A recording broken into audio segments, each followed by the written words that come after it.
For The Last of Us Part 2, we're hoping to create a story that makes a commentary about the cycle of violence and how acts can beget other acts and show all the different aspects that could come out of it. Not necessarily good or bad, just the different consequences of one's actions.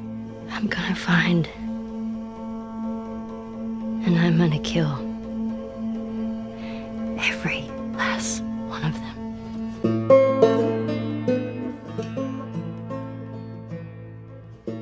I've heard a lot of people say, why make a sequel to The Last of Us? I didn't even hear the full pitch of the game, but just like the outline of what Neil was wanting to do with this game, I realized, oh, this is something we have to make. This isn't even an option. There's absolutely more to do here. There's always the fear that, when you made something great and you're gonna go back to it, you're gonna mess it up. You're gonna mess what made it so special. The test for us was like, can we come up with a story that could, one, stand on its own and be meaningful and have weight, the same kind of feeling we had when we came up on the story for the first one. But also now, because it's part 2, it has to be additive. It has to take the first one into consideration, that if you played both, then you get like a bigger narrative. The thing that Neil really cared about, that the studio really cared about, is honoring Ellie and Joel specifically, and their journey as characters. What is the honest next steps that they would take? What are the truest moves that we could see them do? The Last of Us 2 expands on the first game, both in the relationship between Ellie and Joel, the relationships that we see Ellie having, and just the greater world that we're in, and we see more of it.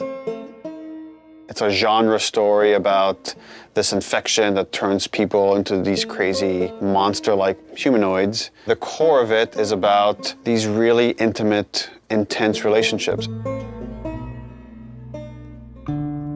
At the start of the game, Ellie is 19. She is living in a safe, secure community. We're coming in, 25 years after the outbreak. And you, as Ellie, live in Jackson, which is this kind of somewhat tranquil town in this really messed up reality.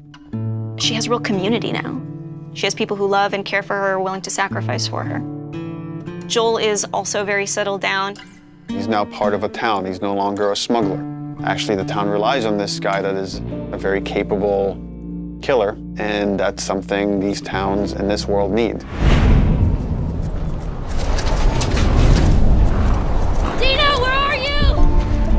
And then Jackson and Ellie are shaken by a violent event.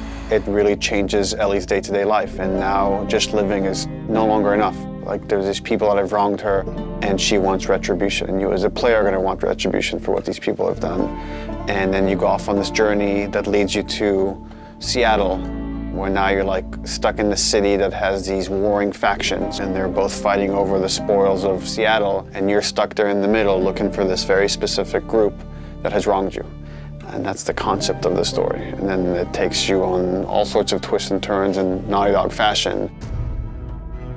I know even within the studio, we've had a lot of philosophical arguments about some of the events and what happens in the game, and I think in this one might be more divisive than the first game in a very kind of exciting way that I think it raises those interesting philosophical questions and asks the players to interpret some of the material that's there and see where they stand on those questions.